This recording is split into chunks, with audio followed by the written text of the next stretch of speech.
আচ্ছা, গল্পটা হচ্ছে এরকম। আচ্ছা, গল্পটা বলার আগে তোমাদের একটা টেস্ট, মানে একটা জরিপ করি, একটা সার্ভে করি। তোমরা প্রত্যেকেই কমেন্টে তোমার বেস্ট ফ্রেন্ডের নামটা লিখবা। কমেন্টে প্রত্যেকেই। ঠিক আছে?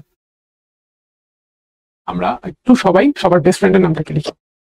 জুলাই চ্যালেঞ্জ নিয়ে যদি আরো কোনো ডিটেইলে কোশ্চেন থাকে 16780 কল দিতে হবে। সবাই একটু বেস্ট ফ্রেন্ডের নামটা লিখে। ঠিক আছে? এখন শোনো, তোমার বেস্ট ফ্রেন্ডের সবকিছুই কি তোমার ভালো লাগে? তোমার বেস্ট ফ্রেন্ডের কি এমন কোনো বৈশিষ্ট্য নাই যেটা তোমার আসলে খুব একটা পছন্দ না? খেয়াল করে দেখো তো, আছে কি নাই? বেস্ট ফ্রেন্ডের সবকিছুই তোমার পছন্দ, এমন কি কিছু নেই যেটা আসলে তোমার ভালো লাগে না? আছে কিন্তু। এখন তোমাকে বলি, অ্যাকচুয়ালি প্রত্যেকটা মানুষেরই দুইটা সাইড আছে, একটা হচ্ছে পজিটিভ সাইড, একটা হচ্ছে নেগেটিভ সাইড। পজিটিভ সাইডটা নর্মালি মানুষ শো করে, আর এটা থাকে ডার্ক সাইড, যেটা হিডেন থাকে। ঠিক আছে? যে খুবই ভালো মানুষ, সৎ ব্যক্তি, তার পজিটিভ সাইডটা খুবই প্রবল থাকে, ডার্ক সাইডটা খুবই প্রচ্ছন্ন থাকে। তোমরা যে ইয়েতে পড়ছো, জিনে অন্তর্ভাবে পড়াইছে না, যে প্রকট জিন আর প্রচ্ছন্ন জিন। জিনের বৈশিষ্ট্য যদি খুব প্রকট হয়, তাহলে প্রচ্ছন্ন বৈশিষ্ট্যটা খুবই মানে চাপা পড়ে যায়। যে লম্বা, তার লম্বা হওয়ার বৈশিষ্ট্যটা এতই প্রবল যে খাটো হওয়ার বৈশিষ্ট্যটা আসলে একদম নাই হয়ে গেছে, বা এরকম না ব্যাপারটা। একটা জিন প্রকট থাকে, একটা প্রচ্ছন্ন থাকে, এরকম আর কি। যে আর যার যে বৈশিষ্ট্যটা যত প্রকট থাকে, অপোজিটটা তত প্রচ্ছন্ন হয়। মানুষের অ্যাকচুয়ালি দুইটা দিক থাকে। দেখো, তুমি যতই ভালো মানুষ হও, তোমার মনের মধ্যে কোনো না কোনো দুষ্ট বুদ্ধি, কোনো না কোনো শয়তানি কিন্তু মাঝে মাঝে এসে ভর করে না? করে। তো প্রত্যেক মানুষেরই এরকম দ্বৈত একটা সত্তা আছে। তো ডক্টর জেকিল এই ব্যক্তিটা ছিলেন হচ্ছে একজন সর্বজন শ্রদ্ধেয় বিজ্ঞানী। এই বিজ্ঞানী মনে মনে একবার বুঝতে পারলেন যে মানুষের যে দুইটা সত্তা, এই দুইটা সত্তাকে সম্পূর্ণরূপে আলাদা করে দুইটা পৃথক মানুষ বানানো সম্ভব।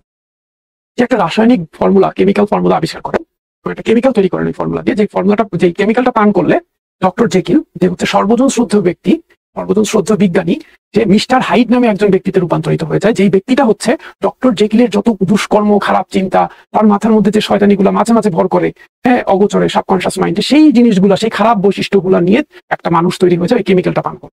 আবার ওই কেমিক্যালের একটা কাউন্টার কেমিক্যাল আছে, যেটা পান করলে আবার সে ডক্টর জেকিলের রূপান্তরিত। নিজের কেমিক্যাল সে নিজের উপরে টেস্ট করতেছে। ডক্টর জেকিল কেমিক্যাল পান করলো, হয়ে গেল খারাপ মানুষ মিস্টার হাইট। আবার সে কেমিক্যাল পান করলো, হয়ে গেল আবার ডক্টর জেকিল। দিনের বেলা সে ডক্টর জেকিল হিসেবে সমাজে সার্ভ করে, মানুষের সাথে মেলামেশা করে। রাতের আধারে সেই কেমিক্যাল পান করে হয়ে যায় মিস্টার হাইট। এরপর যত অপকর্ম আছে সে করে বেড়ায়। এইভাবে দিন যায়, দিন যায়, দিন যায়। মিস্টার হাইডের অপকর্ম বাড়তে বাড়তে বাড়তে বাড়তে বাড়তেই থাকে। একটা পর্যায়ে যে সে একটা মানুষও খুন করে ফেলে। তো নর্মালি ব্যাপারটা প্রথম দিকে এরকম ছিল যে কেমিক্যাল খেয়ে সে পান করে সে হচ্ছে প্রথমে হাইড হইতো, এরপর যখন তার ইচ্ছা হইতো তখন আবার সে কেমিক্যাল পান করে ডক্টর জেকিলের কনভার্ট হয়ে যেত। আর একটা সময় আসলো, তার কেমিক্যাল আর তার উপরে সেভাবে কাজ করতেছে না। সে যত সহজে মিস্টার হাইডে পরিণত হচ্ছে, তত সহজে জেকিলে পরিণত হতে পারছে না। হ্যাঁ, এরকম একটা সিচুয়েশন ক্রিয়েট হয়ে গেল যে তার মধ্যে খারাপ সত্তাটার ভর করা শুরু করলো, এটার প্রাবল্য বাড়তে থাকলো, প্রকটতা বাড়তে থাকলো। বিষয়টা এতটাই সিরিয়াস হয়ে গেল যে ডক্টর জেকিল যখন একদিন সে তার নিজের সত্তায়, প্রকৃত সত্তায়, ডক্টর জেকিল সত্তায় আসছে, তখন সে চিন্তা করলো যে মিস্টার হাইডকে কোনোভাবে আটকানো যাচ্ছে না। তার মধ্যে এই মিস্টার হাইডের প্রাবল্যই সবচেয়ে বেশি। মিস্টার হাইডকে আটকানোর জন্য সে ডিসিশন নিল তার জীবনটাই সে রাখবে না। দরজা আটকায় আত্মহত্যা করলো। তার এক ঘনিষ্ঠ বন্ধু যখন দরজাটা ভেঙে ভিতরে ঢুকলো, ঢুকে দেখে যে মিস্টার হাইডের মৃতদেহটা পড়ে আছে। তো এই বিখ্যাত, জগৎ বিখ্যাত বা সর্বজন শ্রদ্ধেয় বিজ্ঞানী ডক্টর জেকিল, হ্যাঁ, তারও কিছু খারাপ দিক, খারাপ দিকটাকে যখন সে প্রশ্রয় দেয়, হ্যাঁ, তখন সেই খারাপ দিকটাই তার মধ্যে হচ্ছে প্রভাব বিস্তার করা শুরু করে, ভালো দিক গুণগুলাকে হাইড করে ফেলে।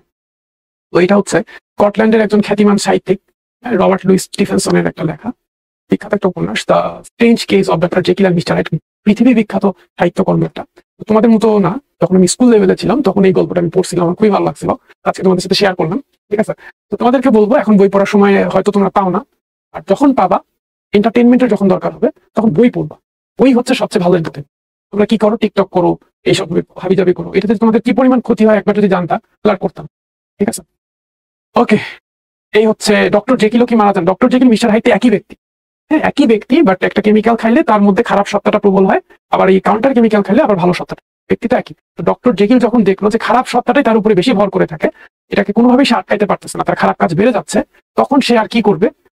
তখন সে সুইসাইড করে, যাতে করে সেও মারা যায় এবং একই সাথে তার খারাপ সত্তাটাই মারা যায়। ঠিক আছে? সো এটার মোরালটা কি আছে? যে আমাদের মধ্যে যে ডার্ক সাইড গুলো আছে, খারাপ চিন্তা ভাবনা আসে, সাবকনশিয়াস মাইন্ডে যা আসে, এই চিন্তাগুলোকে যখন তুমি প্রশ্রয় দিবা, তখন এই চিন্তাগুলো তোমার উপরে ভর করা শুরু করবে এবং ভালো চিন্তাগুলোকে সাইজ করে দিবে। ঠিক আছে? তো এগুলোকে প্রশ্রয় দেওয়া যাবে না। If we let our bad side to take control, it can end up destroying us. If we let our bad side take control, it can end up destroying us. আমাদের খারাপ দিকগুলোকে যদি আমাদের উপর কন্ট্রোল নিতে দিই, তাহলে এটা শেষমেশ আমাদেরই ক্ষতি করবে, আমাদেরকে ডিস্ট্রয় করে দেবে। ঠিক আছে?